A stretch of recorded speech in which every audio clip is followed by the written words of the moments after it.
बिस्मिल्लाहिर्रहमानिर्रहीम। Cipher case की Adiala jail में समाअत है। जैसे तोशाखाना केस हंगामी बुनियादों के ऊपर चलाया गया, उसी तरह से ये केस चलाया जा रहा है। हर रोज समाअत फिक्स कर दी जाती है। जैसा कि आपको पता है कि अदालत के पास सिर्फ लगता यही है कि सिर्फ ये एक केस ही है, सुबह से लेकर शाम तक वहाँ अदालत हो, अदालत को कोई मसला नहीं है। और एक केस को चलाने के लिए ही पूरी हंगामी बुनियादों के ऊपर, जंगी बुनियादों के ऊपर ये कार्रवाई की जा रही है। अब इसके अंदर जो कार्रवाई हो रही है, थोड़ा सा उसका बैकग्राउंड बताना चाहूँगा कि साइफर केस के अंदर कोई हमें आइडिया नहीं था। छुपा के FIR की गई, छुपा के गिरफ्तारी की गई, छुपा के रिमांड लिया गया। साइफर रूल्स जो हैं वो सीक्रेट हैं, और साइफर जो है वो भी रिकॉर्ड के ऊपर मौजूद नहीं है।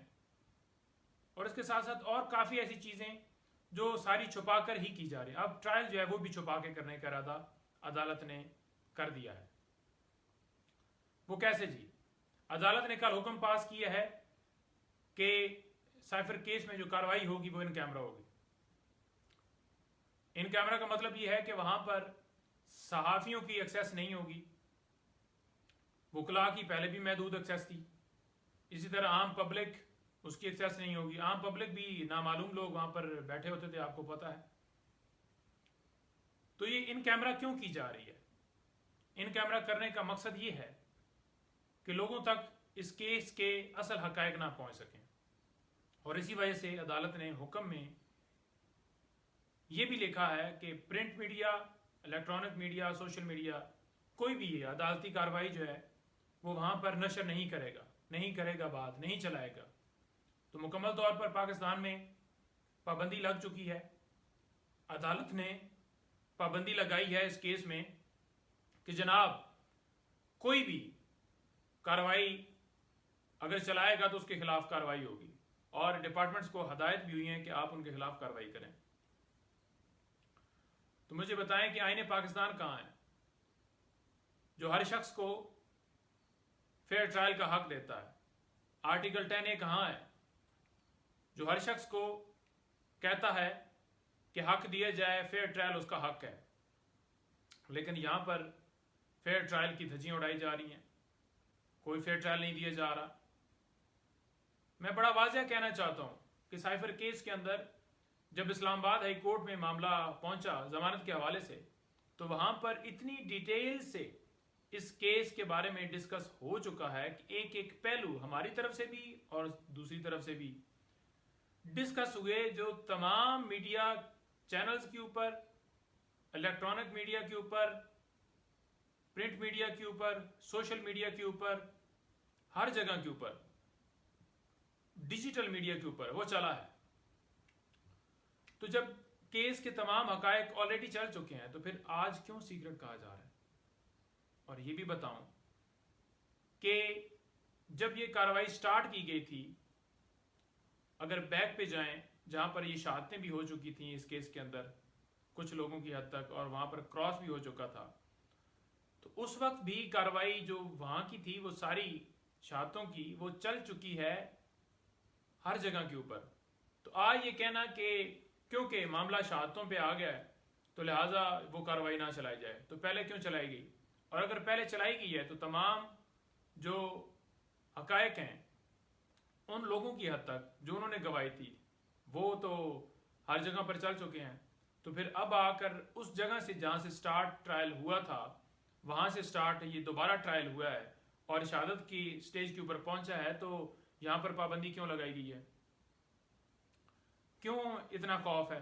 लोगों को पता चलना चाहिए ना कि कैसे साजिश हुई और कैसे इमरान खान साहब की हुकूमत को हटाया गया। ये बेसिकली मुल्क के खिलाफ साजिश थी ना, कि बाहर से डोनाल्ड लू साहब जनाब धमकी भेजते हैं कि इमरान खान साहब को वजीर आजम के ओहदे से हटा दिया जाए, और फौरन यहाँ पर जो लोग सहूलतकार बैठे हुए थे, PDM टोला, उन्होंने देरी नहीं लगाई और चंद दिनों में एक साजिश करके हुकूमत जो है इमरान खान साहब की हटा दी गई। और बजाय ये कि उनके ऊपर कार्रवाई की जाती जिन्होंने अमरीकी साजिश को अमली जामा पहनाया है, बल्कि इमरान खान साहब को अंदर डाल दिया गया।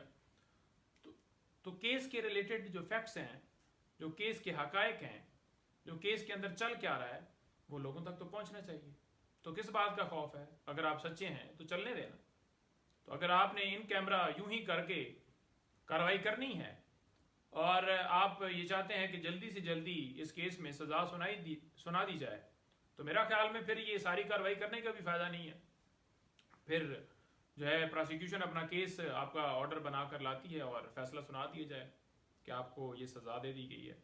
यूं नहीं ट्रायल चलते, यूं नहीं केस चलते। हम इसकी पुरजोर मजम्मत करते हैं और मुतालबा करते हैं आला अदलिया से कि जो फेयर ट्रायल हैं उसके तमाम तकाजे पूरे किए जाएं और इमरान खान साहब को इंसाफ दिया जाए।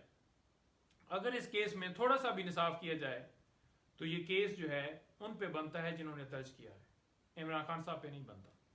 दूसरा, इमरान खान साहब की डिस्क्वालिफिकेशन के हवाले से लाहौर में आज केस की जो है वो समाअत है और उसके साथ साथ जो ये समाअत है इलेक्शन कमीशन ने जो इमरान खान साहब को डिस्क्वालीफाई किया था, और दूसरी जो समाअत है वो ये है कि जो इंट्रा पार्टी इलेक्शन पीटीआई ने पहले 2022 में करवाए और फिर अभी दोबारा करवाया इलेक्शन कमीशन के हुक्म के ऊपर। तो जो इलेक्शन कमीशन ने हुक्म दिया था, फैसला दिया था कि आप 20 दिन के अंदर अंदर इंटर पार्टी इलेक्शन करवाएं, तो उस ऑर्डर को लाहौर हाई कोर्ट में चैलेंज किया गया है, तो उसकी भी आज समाअत है। और उसके साथ साथ जैसा कि आपको पता है कि 2 दिन का रिमांड जो है वो इमरान खान साहब का नैब तोशाखाना केस के अंदर दिया गया है, तो उसकी कल समाअत होगी। और लास्ट में ये कहूँगा, क्योंकि तफसीलात खान साहब के केस के हवाले से मैंने मुकम्मल की, कि शेर अफजल मरवत साहब की गिरफ्तारी जो है वो गिरफ्तारी नहीं, वो अगवा था।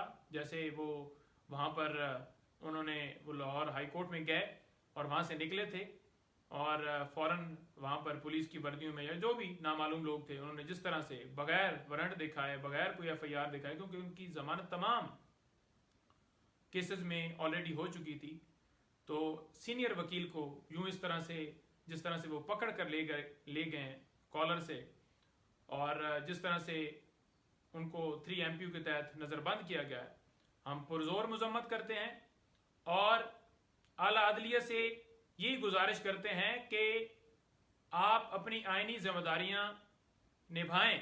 आप सिर्फ लफ्ज़ों की हद तक ये ना कहें कि हम आईनी जिम्मेदारियां निभा रहे हैं। जो लोगों के हकूक सलब हो रहे हैं, हमारे वकला के ऊपर जो अभी सिलसिला शुरू किया और पूरे पाकिस्तान में जो इससे पहले किया गया है, इमरान खान साहब के केसेस देख लें, बाकी हमारी खवातीन जिनके साथ जो सलूक किया जा रहा है MPU के तहत जो बंद हैं, तो उसका नोटिस लें और इंसाफ फराम करें। और पाकिस्तान बार कौंसिल, तमाम बार कौंसिल से ये मैं मुतालबा करता हूँ, गुजारिश करता हूँ कि बराए मेहरबानी अब अगर सिर्फ करारदादों के ऊपर आप रहे तो ये हर एक के गले में यूं ही तौक आएगा और हर एक को यूं ही कॉलर से पकड़ा जाएगा। तो इसके ऊपर नोटिस लें और एक जारहाना, एक लायामल जो है वो अपनाएं और अपने कुलीग भाई को जो है छुड़वाने में पूरा रोल अदा करें और फिर फौर उनकी रिहाई जो है उसको यकीनी बनाएं। हम 1 मिनट भी किसी सूरत इस बात को जो है वो नहीं बर्दाश्त कर सकते कि हमारे भाई जो है वो शेर अफजल मरवत साहब वो अंदर हों और जो वकला हैं उसके ऊपर जो है सिर्फ करारदादें पेश करें। करारदादों से मामला गुजर चुका है, तो लिहाजा करारदादें बहुत हो गई।